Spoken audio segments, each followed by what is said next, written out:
কি চৌধুরী, ভয় পাচ্ছিস নাকি? কাকে? তোর মতো ভেড়াকে? আমি ভেড়া?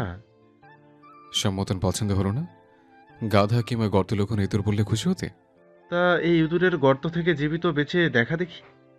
যদি পারিস মেনে নেব চৌধুরীদের রক্তে দম আছে, আর যদি না পারিস তাহলে আজকে তোরই সামনে তোরই শীতলের ভার্জিনিটি পরীক্ষা করব। এ কথা ইয়াসিরের বলতে দেরি, কিন্তু সুদ্দর এক লাফে তার ক্রস করতে সময় লাগেনি। চোখের পলকেই সে ইয়াসিরের বুক বরাবর লাথি বসিয়ে দিয়েছে। শক্তপোক্ত এক লাথিতে ইয়াসির কয়েক পা পিছিয়ে গেছে। শুদ্ধ তাকে সময় দিল না, বরং হিংস্র সিংহের ন্যায় তেড়ে গিয়ে যে মুখে শীতলকে নিয়ে নোংরা কথা বলেছে সেই মুখটাই পিস্তলের গোড়া দিয়ে থেতলে দিতে থাকলো। সেকেন্ডের মধ্যেই লাল রক্তে উদ্ধর শক্ত হাতের পেঁচে ইয়াসির এমন ভাবে আটকা পড়ল যে নিজেকে ছাড়াতে হাঁসফাঁস করতে লাগলো ইয়াসির। শুদ্ধ শরীরেও যেন অসুরের শক্তি ভর করেছে। সে বেশ কায়দা করে পিস্তলের হাতা দিয়ে বুক বরাবর বাড়ি মারতেই ইয়াসির মেঝেতে ছিটকে পড়ল। এক গরম দিয়ে শীতলের কাছে গিয়ে কাশতে কাশতে রক্তমাখা থুতু ছুঁড়ে ইয়াসির তাকালো শুদ্ধর দিকে। হাতের উল্টো পিঠে ঠোঁট রক্ত মুছে আচমকা ঠোঁট ছুঁয়ে দিল শীতলের কপালে। এ দৃশ্য যেন শুদ্ধকে উন্মাদ করে দিল। ভেতরে থাকা আরেক সত্তা যেন আজ মুহূর্তেই বেরিয়ে এলো। সে ক্ষিপ্ত গতিতে এগিয়ে গিয়ে কপালে পিস্তলের নল ঠেকিয়ে হিস হিসিয়ে বলল, কালিমা পর। ইয়াসির হাসল, রক্তমাখা দাঁতে বিশ্রী সেই হাসি। তবে কালিমা পড়া তো দূরে, সে ঘাড় ঘুরিয়ে শীতলের দিকে তাকিয়ে রইল। তারপর থেমে থেমে বলল, তোমার বোন আমার মোহ, আর তুমি আমার রন্ধ্রে পৌঁছানো আসক্তি। কসম করে বলছি, তোমার প্রতি আমার অনুভূতি অন্যরকম। বাবুই, তুমি তোমার শুদ্ধ ভাইকে ফিরে যেতে বলো। থেকে যাও আমার কাছে, আমি শুধরে নেব নিজেকে। তুমি যেমন বলবে আমি সেভাবে নিজেকে চেঞ্জ করব। বিনিময়ে তুমি আমার হয়ে যাও, আমার কাছে থেকে যাও প্লিজ। এ কথা বলে একটু থেকে পুনরায় থুতু ফেলে বলল, আর যদি পারা যায় তাহলে বেঁচে গেল, আর কোনোভাবে যদি আমি প্রাণে বেঁচে যাই তাহলে তুমি আমরা আবার মুখোমুখি হব। এবার ঘুটকো ঝামেলা আমাদের মাঝে আসার সুযোগ পাবে না, বিলিয়ে নিও। এ কথা বলে শুদ্ধর বন্দুকের নলে চুমু খেতেই শুদ্ধ ট্রিগারে চাপার আগে হুড়মুড় করে একদল ছেলে উপস্থিত হলো। এসেই শুদ্ধকে এলো পাতালি মারতে শুরু করলো। শীতল কাঁটা মুরগির মতো ছটফট করলে ইয়াসির শীতলের বাঁধন খুলে দিয়ে বলল, এভাবে কাঁদে না পাখি, ও মরে যাচ্ছে যাক, আমি তো আছি, আমি ভালোবাসবো তোমায়। কোনো কথা শোনার অবস্থায় নেই শীতল। গগন বিদারী চিৎকার করে তার একটা কথাই বলে যাচ্ছে বারবার, আপনারা থামুন না, মারছেন কেন ওকে? শুদ্ধ এ কথা বলে শীতল ইয়াসিরকে ধাক্কা মেরে শুদ্ধের কাছে ছুটে গেলেও শুদ্ধকে ছুঁতেও পারল না। তার আগেই ইয়াসির তাকে ধরে বাহু ধরে আগলে নিল। শীতলের ভেজা চোখ মুছে দিয়ে বেশ আদুরে সুরে কথা কান্না থামাতে বলল। ততক্ষণে হাসান আর শুদ্ধর মারতে মারতে শুয়ে ফেলেছে ছেলেগুলো। হঠাৎই সেখানে বিকট শব্দে বিস্ফোরণ ঘটতেই সকলে ছিটকে দূরে গেল। একের পর এক বিস্ফোরণ হতেই ইয়াসির দ্রুত সকলকে বেরিয়ে যেতে বলে নিজেও শীতলকে কাঁধে তুলে নিল। কিন্তু কয়েক পা এগুতেই শুদ্ধ এক পা বাড়াতেই ইয়াসির হোঁচট খেয়ে তাল হারিয়ে পড়তে পড়তেই বেঁচে গেল। শুদ্ধ অপেক্ষা না করে ইয়াসিরের বাঁ পায়ে শুট করে দিল। ইয়াসিরের ব্যথাতুল কণ্ঠ শুনে একটু দূরে এগোনো ছেলেগুলো ফিরে আসার আগেই তার কপালে পিস্তল ধরল শুদ্ধ। হাসান নিজেও উঠে দাঁড়িয়েছে। ইয়াসির আটকে গেছে দেখে বুড়াক ছেলেদের মাঝে দাঁড়িয়ে নিজেকে আড়াল করে শুট করলো শুদ্ধর বুক বরাবর। শুরু থেকেই হাসান খেয়াল করছিল বুড়াককে। এখন তার হাতে পিস্তল দেখে চিৎকার করতেই ঘাড় ঘুরিয়ে তাকালো শীতল। তার টার্গেট বুঝে হাসান আর শীতল দুজনেই তড়িৎ শুদ্ধকে এক ধাক্কা দিয়ে সরালো ঠিকই, কিন্তু গুলি বিঁধল শীতলের বাহুতে এবং নিজেকে সামলে না নিতেই ভুলক্রমে পা দিয়ে বসলো কারেন্টের তারে। সেকেন্ডের মধ্যেই কারেন্টের শকে শরীর কেঁপে উঠল শীতলের শরীর। শুদ্ধ তার দিকে যেতে গেলে হাসান শুদ্ধকে সরিয়ে দিল। চিৎকার করে বলল শীতলকে এখন না ধরতে, কিন্তু শুদ্ধ শুনলে তো সে আবার ছুটে যেতে গেলে হাসান শুদ্ধকে পেছন থেকে শক্ত করে কাঁদতে কাঁদতে বলল, থাম ভাই থাম, ওকে ধরিস না, তুইও মরে যাবি। সুইচ খোঁজ। সুন্দর নিজেকে ছাড়াতে ছাড়াতেই সবাইকে অবাক করে দিয়ে ইয়াসির ঘোরাতে ঘোরাতে গিয়ে সুইচ অফ করে দিল। শীতল ধাপ করে পড়ল মেঝেতে। হাসান কোনোভাবে শুদ্ধকে ধরে রাখতে পারছে না, চিৎকার করে শুদ্ধ তাকে ছাড়তে বলছে। এক পর্যায়ে শুদ্ধ হাসানকে ধাক্কা মেরেই দৌড়ে গেল শীতলের কাছে, মাথাটা তুলে নিল নিজের কোলে, গাল চাপড়ে ডাকতে থাকলো করুণ সুরে। কিন্তু ততক্ষণে শীতলের চোখ বুজে গেছে, শক্ত মেঝেতে আছড়ে পড়ে কপালে সবুজ কালশিটে পড়ে গেছে। সে আবার ডাকলো, এই এই ওঠ না শীতল, আয় শীতল, আমি ডাকছি তো নাকি? খবরদার বলছে, অজ্ঞান হওয়ার ভান করবি না, খুব মারবো কিন্তু। এ কথা বলে হঠাৎ খেয়াল করলো শীতল শ্বাস নিচ্ছে না। দু হাত দিয়ে বুক চাপ দিল, কাজ হলো না। এবার মাউথ টু মাউথ রেসপিরেশন করলো, আবার ডাকলো, শীতল এই আয় শীতল, দেখ না আমি এসেছি, চোখ খোল, তাকা আমার দিকে, তাকা। আমার আমিটাকে কেড়ে নিয়ে এখন আমাকে ছেড়ে চলে যাওয়ার পায়তারা করছিস তুই? কেন? আমাকে জানানোর শখ মিটে গেছে? হ্যাঁ, এত তাড়াতাড়ি? তুই না বলেছিলি আমার বউ হবি, আমার সঙ্গে তুই স্বপ্নের দেশ নরওয়েতে যাবি, আমার হাত ধরে গোলাপি রঙা আকাশ দেখবি। আমি এসেছি তো, তাকা প্লিজ, একবার তাকা। ভেজা কণ্ঠে এ কথা বলে শুদ্ধ থামলো। জোরে জোরে কবার শ্বাস নিয়ে এই প্রথমবার স্বেচ্ছায় শীতলের কপালে খুব যত্ন করে আদর রেখে দিল।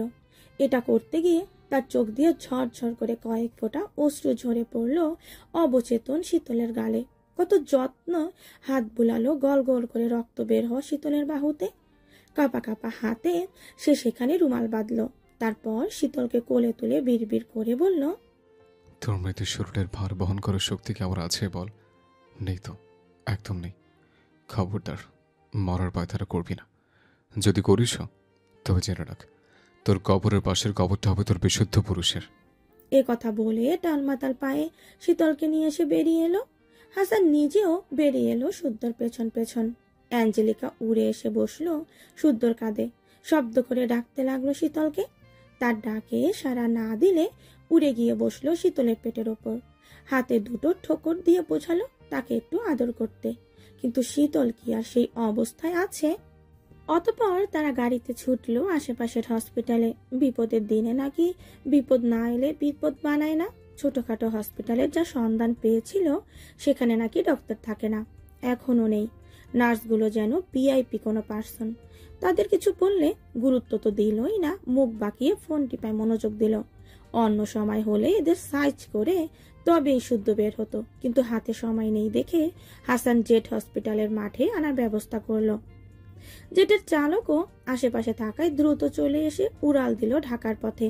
এইটুকু সময়ে শুদ্ধ শীতলকে এমন ভাবে তার বাহু ডোরে আঁকড়ে রাখলো যেন ছাড়লে সে হারিয়ে যাবে। অতঃপর তারা ঢাকায় নিজস্ব হসপিটালে পৌঁছাতেই ডাক্তার নার্সরা ছুটে এলো। স্ট্রেচারে শীতলকে শুয়ে ছুটে গেল ওটি রুমে। বন্ধ ওটি রুমে দরজার দিকে একবার তাকালো নিজের রক্তাক্ত হাতের দিকে, তারপর বিড়বিড় করে বলল, আমাকে ছেড়ে যাওয়ার পায়তারা করবি না, ভুলেও না। আমি কিন্তু এসব ফাজলামো মোটে বরদাস্ত করবো না, কেননা আমার জীবন ভাজা ভাজা করার জন্য হলেও তোকে প্রয়োজন। আমার অশান্ত বুকটা শান্ত করতে তোর কুৎসিত মুখের হাসিটুকু প্রয়োজন।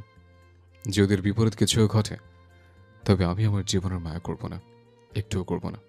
বিশেষ না হলে ফাঁকি দিয়ে মিলিয়ে নিস তোর অনুপস্থিতিতে শুদ্ধর কোনো অস্তিত্ব পৃথিবীতে থাকে কিনা, আমি রাখি কিনা।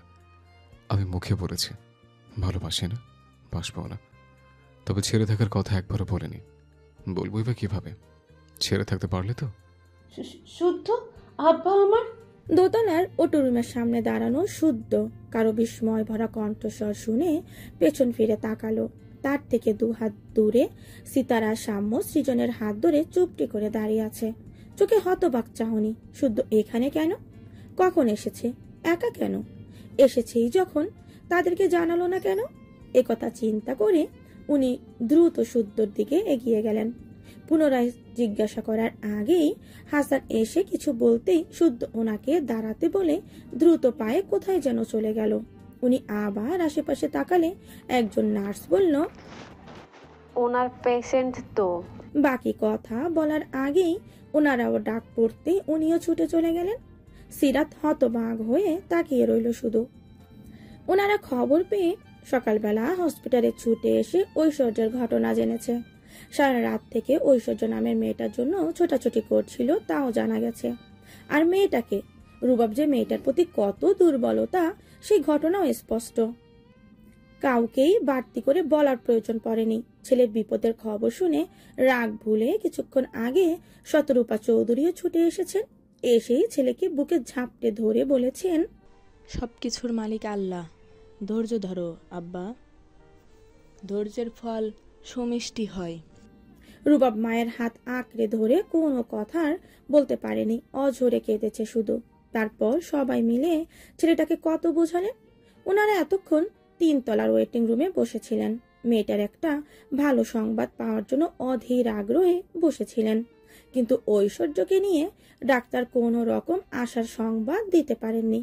বাঁচবে নাকি মরবে তাও বলেনি, শুধু এইটুকুই জানিয়েছে তার শরীরের চামড়া এমন ভাবে ঝলসেছে সেটা পূর্বের মতো কখনোই হবে না। এ কথা শুনে রুবাব মলিন হেসে জবাব দিয়েছে, চেহারা নিয়ে চিন্তা নেই, সে বাঁচবে তো, পারলে তাকে বাঁচা।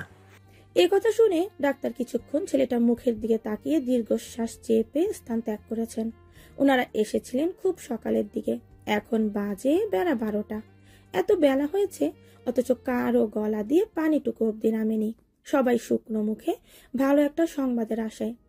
এদিকে সবার কান্নাকাটির মন খারাপ দেখে সাম্য সৃজনও কাউকে কিছু বলার সাহস করতে পারেনি। সায়নও নেই, তারা হসপিটালে এসে তাকে দেখতে পায়নি। এতক্ষণ না খেয়ে থেকে সৃজন সাম্যকে খোঁচা মেরে দৃষ্টি আকর্ষণ করলো। সাম্য তাকালে মিনমিন করে মায়া মায়া স্বরে বলল, ভাইয়া, আমার না পেট ব্যথা করছে, বোধ হয় ক্ষুধা লেগেছে, কিছু কিছু খেলে বোধ হয় ভালো লাগতো। ভাইয়ের কথা শুনে সাম্য চমকে পাশ ফিরে তাকালো। সচরাচর সৃজন তাকে ভাইয়া সম্বোধনে ডাকে না, কারণ তারা যমজ। তবে সৃজন যখন বিপদে পড়ে কিংবা কোনো ব্যাপারে সমাধান খুঁজে পায় না, তখন ডাকে পরিবর্তন আনে। সাম্যকে বড় ভাইয়ের আসনে বসিয়ে নিজের মনের কথা শেয়ার করে সমাধান চায়।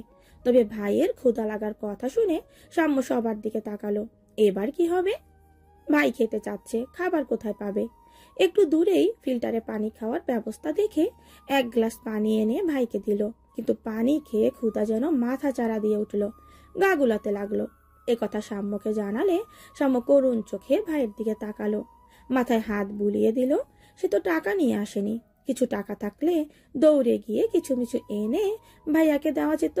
স্বর্ণ শখ আপুকেও আশেপাশে দেখছে না। রুবাব ভাইয়ার মন খারাপ, কার কাছে টাকা চাইবে? এ কথা ভাবতে ভাবতে বড়দের দিকে তাকাতেই দেখে তার 3 মা তাদের দিকেই তাকিয়ে আছে। দূর থেকে বুঝে গেছে ঘটনা। সন্তান যতই বড় হোক, মুখে কিছু না বলুক, কিন্তু মুখ দেখে মনের কথা বোঝার ক্ষমতা শুধু মায়েদেরই আছে। ওনাদেরকে তাকাতে দেখে ওরা দুজনই একটু লজ্জা পেল। নাকের ডগা থেকে চশমা ঠেলে ঠিকঠাক করে নড়ে চড়ে বসলো। তখন সীতারা ওনার পাশ থেকে টাকা বের করে সিরাতের হাতে গুজে দিয়ে বললেন, তোরও কি আক্কেল জ্ঞান হবে না মেজো? বাচ্চা দুটো না খেয়ে আছে সেটাও খেয়াল করিসনি তুই? একজন খেতে বসে সেই যে উঠে গেল, আর খোঁজ নেই। বাড়ির লোক চিন্তা করছে একটা ফোন করে জানাবে, তাও করছে না। আরেকজনকে হসপিটালে এসেও দেখতে পেলাম না। রুবারটাকে কি বললো বুঝতে পারছি না। সব কটা একসাথে আমার জান ভাজা ভাজা করতে উঠে পড়ে লেগেছে। কান্না ভেজা কণ্ঠে এ কথা বলতে বলতেই ওনার গাল গড়িয়ে অশ্রু নামলো। যার কথা শুনে সিরাত মুখ কাচুমাচু করলেন।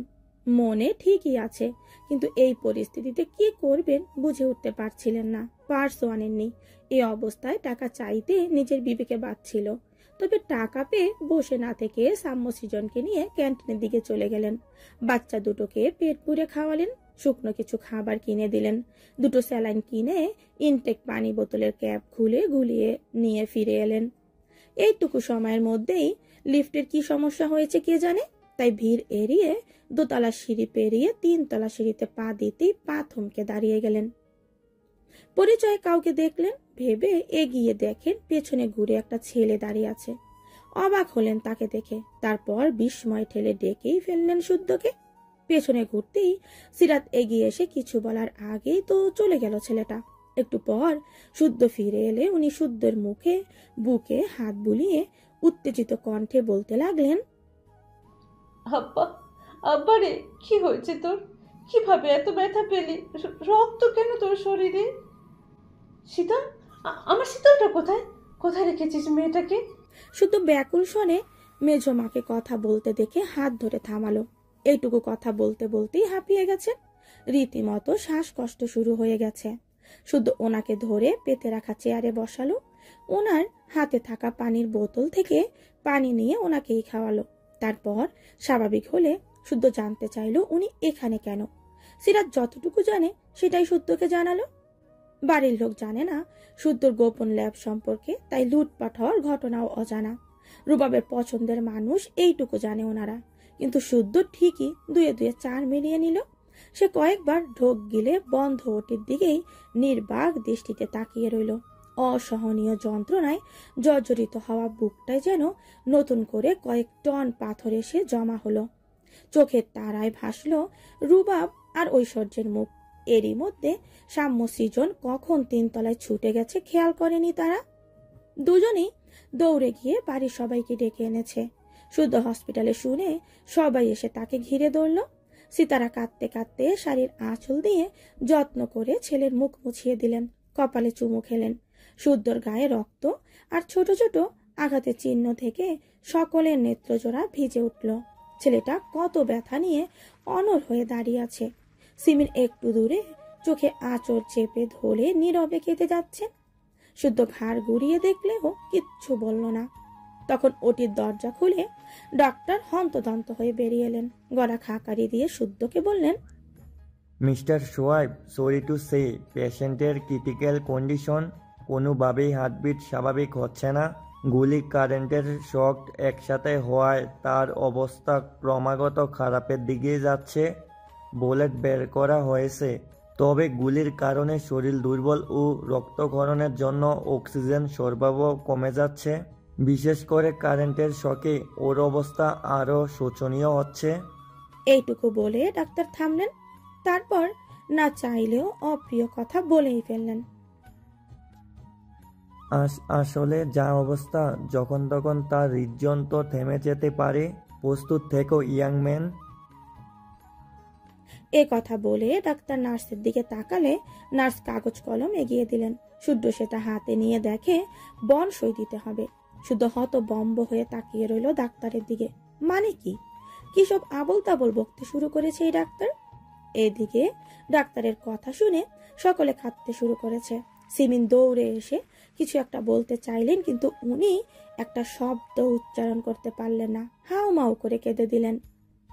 শুদ্ধ কম্পিত হাতে কাগজটার দিকে তাকিয়ে রইল। তার দায়িত্ব কাঁধে নিতে পারল না। কাবিননামায় তার নামের পাশে ওর নাম জুড়াতে পারল না, অথচ তার জন্য নাকি বন্ডে সাইন করতে হবে। এই দিনটাও দেখতে হলো। ব্যাংকাচি তাকে এই পর্যায়ে এনে দাঁড় করালো। এতবার করে বলল ছেড়ে যাওয়ার আয়োজন না করতে, সে সেটাই করেছে। কোনো মানে হয় এসবের? কোথায় সায়ন? আসছে না কেন? আদরের বোনকে সে কিছু বলছে না কেন? তাকে কি আবার চেলাকাঠ হাতে নিতে হবে? অন্যদিন না হয় তার প্রতিটা কথায় ধাপে ধাপে অবাধ্য হয়, তাই বলে আজও হবে? হতেই হবে। নিজের কথা শেষ করে ডাক্তার দাঁড়ালেন না, নার্সকে সাইন নিতে বলে ওটিতে ঢুকে গেলেন। শুধু অনড় হয়ে এখনো তাকিয়ে আছে কাগজটার দিকে। ছাত্র জীবন কিংবা পেশাগত দিক থেকে এ অবধি সে অসংখ্যবার কাগজে সিগনেচার করেছে। নামি দামি কাগজ সাইন করায় আটকে যাওয়া কাজ সম্পূর্ণ হয়েছে, তবে কখনো এমন লাগেনি বুকের ভেতর এভাবে ধুমড়ে মুচড়ে প্রলয়ঙ্কারী ঝড় ওঠেনি। অথচ আজ হতেই চলছে না, অথচ আজ হাতই চলছে না। কাগজটা মনে হচ্ছে কয়েক টন ভারী, ধরে রাখাতে মনে হচ্ছে শরীরে সবটুকু শক্তি চুষে নিচ্ছে। কয়েক হাত দূরে দাঁড়ানো সারাফাত চৌধুরী ছেলের মনের অবস্থা বুঝে এগিয়ে এলেন। কাঁধে হাত রাখলে শুধু বাবার দিকে তাকালো। বাবাকে দেখে শুধুর খুব ইচ্ছে করলো ছোটবেলার মতো করে অভিযোগ করতে, কিন্তু এখন তো সেসব সাজে। সে যদি বলে ভঙ্গুর মানুষটা আরো ভেঙে পড়বে, তবে সে কিন্তু ঠিক বুঝতে পারছে না বাবার ভেতরটা জ্বলে যাচ্ছে। জ্বলবেই তো, শীতল তো ওনার কলিজা। দাদির মতো টকটকে গায়ের রং আর কিছুটা মুখের আদর পাওয়াতে ভালোবাসাটা যেন আরেক দফা বেশি। ভালোবাসার জের ধরে অভিযোগ করলেও সে খাটবে না, তা খুব ভালো করেই জানে সে। এদিকে ছেলের মুখ দেখে শরাফত চৌধুরীর কিছু বলার ভাষা পেলেন না। অজ্ঞতা উনি কাগজটা নিজের হাতে নিয়ে দিক বেদিক না তাকিয়ে সিগনেচার করে দিলেন। নার্স সেটা নিয়ে স্থান ত্যাগ করলেন। এদিকে এই ঝামেলার মধ্যে 3 তলা থেকে খবর এলো ঐশ্বর্যের আরো খারাপ অবস্থা। অসহ্য জ্বালা পোড়ায় কাটা মুরগির মতো ছটফট করছে বেচারি। কখনো মাকে ডাকছে, কখনো বাবাকে, কখনো বা আল্লাহকে। আগুনে পোড়া কিংবা অ্যাসিডে ঝলসে যাওয়া মানুষের যে কত কষ্ট সেটা নিজের চোখে না দেখলে বোঝা যায় না। এদিকে ঐশ্বর্য কাঁদছে, আর এদিকে তার কান্না দেখে রুবাব কাঁদছে। ওদের কান্না দেখে শতরূপা বিপদ কাটার দোয়া পড়েই যাচ্ছেন। দোয়া পড়তে পড়তে ওনার চোখ দিয়েও ঝরছে অশ্রুধারা। এতদিন মেয়েটার বাবার জন্য মেয়েটা বিয়েতে রাজি হতো না। অন্যদিকে রুবাবও জেদ ধরে তাকে ছাড়া অন্য কাউকে বিয়ে করবে না বলে রাজি হতো না দেখে খুব বকাচকা করতেন, কথা বলাও অফ করে দিয়েছিলেন। কিন্তু কখনো ছেলে মেয়ে দুটোকে বদদোয়া দেননি, অমঙ্গল কামনা করেননি। তবুও তারা এত কষ্ট পাচ্ছে, এত কষ্ট চোখে দেখা যায়। এতিম মেয়েটার সাথে এমন কিছু কি হওয়াই লাগতো? ঐশ্বর্যের কথা শুনে শুদ্ধ আর দাঁড়ালো না। শরাফত চৌধুরীকে এখানেই থাকতে বলে দ্রুত পায়ে গেল 3 তলায়। নিজেই ডাক্তারের সাথে কথা বলল, সরাসরি জানতে চাইল বেস্ট চিকিৎসা এখানে সম্ভব কি না। যদি হয় তাহলে রাখবে, নয়তো ইমার্জেন্সি দেশের বাইরে পাঠিয়ে দেবে। বসে থাকার সময় কারো হাতে নেই। অতঃপর ডাক্তারের সাথে ফাইনাল কথা বলে শুদ্ধ বাইরে এলো। রুবাব 2 হাতে মুখ ঢেকে চুপ করে বসে আছে। তার হাতে কবজি গড়িয়ে অশ্রু ফোঁটা গড়িয়ে যাচ্ছে। রুবাব ব্যাকুল হয়ে কেঁদেছিল ওর বাবা মারা যাওয়ায়। তারপর তাকে এভাবে কাঁদতে দেখেনি কেউ। শুদ্ধ সায়ন কখনোই কোনো ভাই বোনের কান্না সহ্য করতে পারে না। কেউ কাঁদলে ইচ্ছে করে যত কষ্টই হোক সব আবদার পূরণ করে হাসি ফোটাতে। কিন্তু এ মুহূর্তে রুবাবের হাসি ফোটাতে অক্ষম সে। ওর হাসির কারণ যে বেডে শুয়ে ছটফট করছে। শুধু ইচ্ছে করে ঐশ্বর্যকে দেখতে গেল না, কারণ এই অবস্থা তার কাছে যাওয়া ঠিক হবে না। তবে দূরে থেকে দেখতে গিয়ে ঐশ্বর্যের চোখে চোখ পড়ে গেল। ঐশ্বর্য রুবাবকেই খুঁজছিল, কিন্তু শুদ্ধকে দেখে ঠোঁট ভেঙে কেঁদে ফেলল। 2 হাত জোর করে ক্ষমা চাইল, কারণ সে শুদ্ধর এতদিনের পরিশ্রম রক্ষা করতে পারেনি শুদ্ধর ল্যাবটা আমানত হিসাবে পেয়ে সেই আমানত রক্ষা করতে। তাকে কাঁদতে দেখে শুদ্ধ ঠোঁটে হাসি আটল। ঠোঁটের কাজটায় 2 আঙ্গুলের সাহায্যে হাসতে ইশারা করলো, কাঁদতে বারণ করলো, ধৈর্য ধরতে বলল, ইশারায় বোঝালো আবার নতুন করে তৈরি করবে। ঐশ্বর্য বুঝলো সবই, তবে তার কান্নার বেগ বাড়ল। তাকে ব্যাকুল সুরে কাঁদতে দেখে শুদ্ধ পুনরায় বুঝালো সে সর্বদা আছে তার পাশে। ভাইয়ের মতো এতদিন খেয়াল রেখেছে, প্রাণ থাকা অবধি সেভাবেই দেখবে, সে যেন না কাঁদে, ল্যাবের জন্য না কষ্ট পায়। তার সুস্থ হতে হবে। রুবাবের মুখের হাসি ফোটাতে হলেও তাকে কষ্ট সামলে উঠতে হবে। শুধু যতটুকু পারে বোঝালো ঐশ্বর্যকে। মজার ব্যাপার হচ্ছে তাদের ল্যাবে একজন বোবা ছেলে কাজ করত। ট্যালেন্ট থাকলে প্রতিবদ্ধকতা কোনো ব্যাপার না। ছেলেটা তার কাজ দিয়ে সেটা দেখিয়েছিল। মিশুক প্রকৃতির ছেলেটা সবার সাথে মিশতে চাইতো, কিন্তু কেউ তার কথা বুঝতো না দেখে এড়িয়ে যেত। কিছু বলতে গেলে বিরক্ত হতো। পরে শুদ্ধরা তার সঙ্গে ইশারায় কথা বলাটা রপ্ত করে ফেলেছে। আজকে সেটা কাজে লাগালো। অতঃপর শুদ্ধ ঐশ্বর্য থেকে বিদায় নিয়ে সরে গিয়ে রুবাবের কাছে গেল। আস্তে করে কাঁধে হাত রাখতে রুবাব অশ্রু ভেজা লাল বর্ণ চোখে তাকালো। এই সময় শুদ্ধকে দেখে রুবাব ঢোক গিলে উঠে দাঁড়ালো। তারপর কি ভেবে চট করে শুদ্ধকে জড়িয়ে ধরলো। তারপর কাঁদতে কাঁদতে বলল, মাফ করে দে ভাই, আমরা তোর আমানত রক্ষা করতে পারিনি। আমার ওই ঐশ্বর্য ভালো নেই ভাই, ওকেও মাফ করে দে। শুদ্ধ থম মেরে দাঁড়িয়ে আছে। সে রুবাবের কষ্টটা ফিল করতে পারছে। একই পথের কিনারায় দাঁড়িয়ে আছে দুজন, কিন্তু যা হয়েছে সেটা ধরে বসে থাকার সময় নেই, বরং এক একটা মুহূর্ত এখন অনেকটা দামি। সে রুবাবকে বুক থেকে সরিয়ে বলল, ঐশ্বর্যকে নিয়ে চলে যা। রুবাব ভেজা চোখে তাকালো শুদ্ধর দিকে। এই অবস্থায় কোথায় যাবে কিছুই বুঝতে পারলো না সে। ভাইয়ের মনোভাব বুঝে শুদ্ধ ছোট করে উত্তর দিল, 2 ঘন্টার মধ্যে দেশ ছাড়বি তোরা, প্রস্তুত হ। এ কথা বলে শুদ্ধ তাকালো শতরূপা চৌধুরীর দিকে। তারপর ওনার সামনে হাঁটু গেড়ে বসে ওনার হাত দুটো ধরে বিনয়ী সুরে বলল, ছেলে বিপদে যদি মা পাশে না থাকে তাহলে কে থাকবে বলো তো? এতে মেয়েটার পৃথিবীতে কেউ নেই। তুমি তো মা, তোমার শক্তিশালী দোয়ায় মেয়েটা বেঁচে ফিরতেও পারে। ফুপি, তুমিও যাও ওদের সাথে। শতরূপা চৌধুরী মলিন হেসে শুদ্ধর মাথায় হাত বুলিয়ে দিলেন, কপালে চুমু এঁকে দিলেন। দূরে থাকলেও বাড়ির সব ঘটনা ওনার কানে পৌঁছায়, সবই জানেন তিনি। শীতলের মরণ দশায় শক্তপোক্ত ছেলেটার হাল দেখে কেন জানি খুব করে জিজ্ঞেস করতে ইচ্ছে করলো, এতদিন এত ভালোবাসা কোথায় লুকিয়ে রেখেছিলি আব্বা? একদিনে একই হাল তোর? নিজের বুকের লাভা জমিয়ে ছোট ভাইয়ের বুকের ব্যথা কমাতে ছুটে এসেছিস, তার পাশে ছায়া হয়ে দাঁড়াচ্ছিস। অসুস্থ মেয়েটা যে ক্ষণে ক্ষণে বাঁচার হাল ছেড়ে দিচ্ছে, দূরে দাঁড়িয়েও এভাবে মনোবল বাড়াচ্ছিস। এক শরীরে কত রূপ দেখাবি বাবা? এত ধৈর্য শক্তি কোথায় পেলি? ছোট শুদ্ধটা এত বুঝদার বা কবে হলো? সীতারা চৌধুরী সত্যি রত্নগর্ভারে। এ পরিস্থিতিতে এসব কথা বড্ড বেমানান, তাই কথা বাড়ালেন না। শুদ্ধর ফোনে কল এলে সে কল রিসিভ করতেই অর্ক বলল, আবু আম্মু বর্তমানে বিড়িতে আছে। সিঙ্গাপুরের বাসাটা ফাঁকা পড়ে আছে। আম্মুর শখের বাড়ি, ছাদ বাগান ভাড়াটিয়ারা যদি নষ্ট করে দেয়, তাই ভাড়া দিয়ে আসেনি। টেক কেয়ারের জন্য শুধু দুজনকে রেখেছে। ফুপি মা ওখানে গিয়ে আমাদের বাড়িতে থাকবে, তুই ওনাদের পাঠিয়ে দে। আলাদা করে হোটেলের আবার ঝামেলায় যেতে হবে না। তাছাড়া হসপিটাল আমাদের বাসার কাছেই তো, জানিসই। তবুও কাহিনী করিস না, যা বলছি শোন। আমি যেভাবেই হোক চাবি পাঠিয়ে দিচ্ছি। আর রুবাবকে বল আমরা সবাই আছি, ভেঙে পড়লে হবে না। ও ভেঙে পড়লে ঐশ্বর্য হাল ছেড়ে দেবে।